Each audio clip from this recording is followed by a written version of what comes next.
नमस्कार। सुबह की खबरों में स्वागत है आपका। वो खबरें जो आपको सुबह ही देख लेनी चाहिए।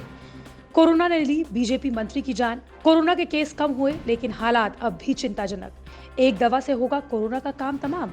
अमेरिका में कोरोना का खौफ कम हुआ। 2 करोड़ वैक्सीन अब बाकी देशों को बांटेगा और तौकते के बाद आ रहा है यश।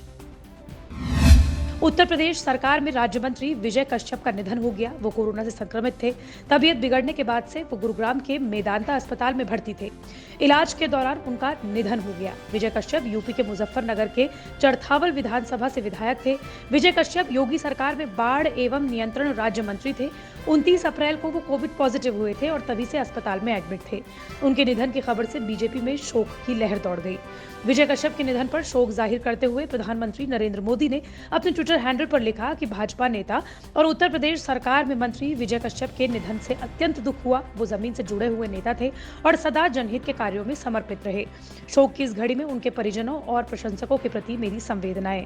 उत्तर प्रदेश के मुख्यमंत्री योगी आदित्यनाथ ने राजस्व एवं बाढ़ नियंत्रण राज्य मंत्री विजय कुमार कश्यप के निधन पर गहरा शोक व्यक्त किया।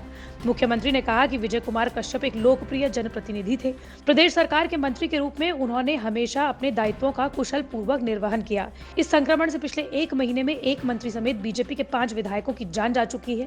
आपको बताते चले कि 24 घंटे में उत्तर प्रदेश में कोरोना के 8,737 नए मामले दर्ज किए गए हैं और इसके अलावा यूपी में कोरोना के चलते बीते 24 घंटों में 255 मरीजों की जान चली गई। स्वास्थ्य मंत्रालय के मुताबिक उत्तर प्रदेश, दिल्ली और गुजरात में कोरोना के नए मामलों में लगातार कमी दर्ज की जा रही है। भारत में कोरोना वायरस के नए मामले भले ही 3 लाख के बेंचमार्क से नीचे आ गए हों, मगर खतरा अभी भी बरकरार है।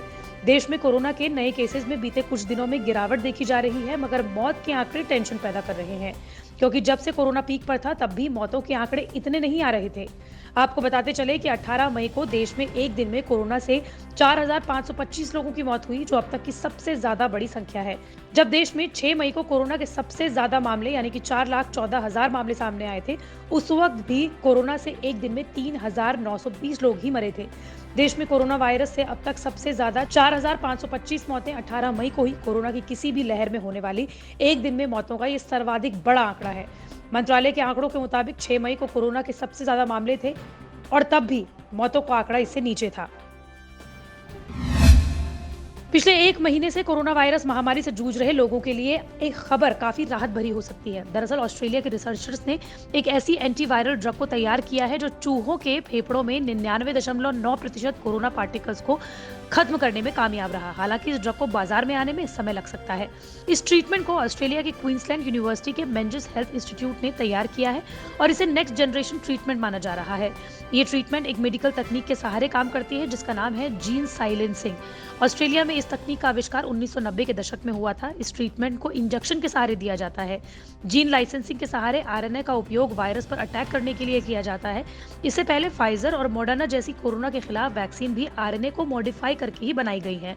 इन वैक्सीन में 95% बीमारी को ब्लॉक करने की क्षमता होती है। गौरतलब है कि इस नई थेरेपी को उन लोगों के लिए तैयार किया जा रहा है जो कोरोना के चलते गंभीर रूप से बीमार हैं और जिन पर वैक्सीन भी बेअसर हो चुकी हैं। कोरोना वायरस से सर्वाधिक प्रभावित देश अमेरिका में अब महामारी की रफ्तार थम गई है। अमेरिका के राष्ट्रपति जो बाइडेन ने मास्क हटाकर इसका ऐलान कर दिया। इसके बाद अमेरिकी राष्ट्रपति जो बाइडेन ने यह भी घोषणा की कि वो दुनिया के दूसरे देशों को 20 मिलियन यानी कि 2 करोड़ कोरोना की वैक्सीन भेजेंगे। व्हाइट हाउस की प्रेस सचिव जेन साकी ने इसकी जानकारी दी। प्रेस सचिव ने यह भी बताया कि राष्ट्रपति जो बाइडेन पहले ही जॉनसन एंड जॉनसन की 6 करोड़ वैक्सीन की योजना बना चुके हैं और अब इसमें फाइजर और मॉडर्ना की वैक्सीन भी शामिल है। कोरोना वैक्सीन की इन खुराकों की जून के अंत तक सप्लाई की जाएगी।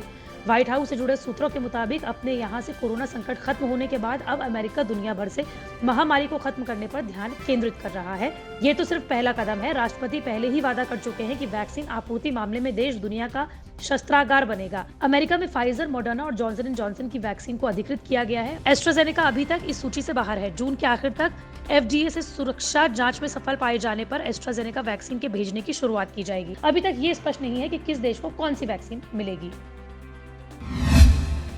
तौकते साइक्लोन ने गुजरात और मुंबई समेत कई इलाकों में भारी तबाही मचाई। इस बीच भारतीय मौसम विभाग ने आने वाले दिनों में एक और चक्रवाती तूफान यश की चेतावनी दी है।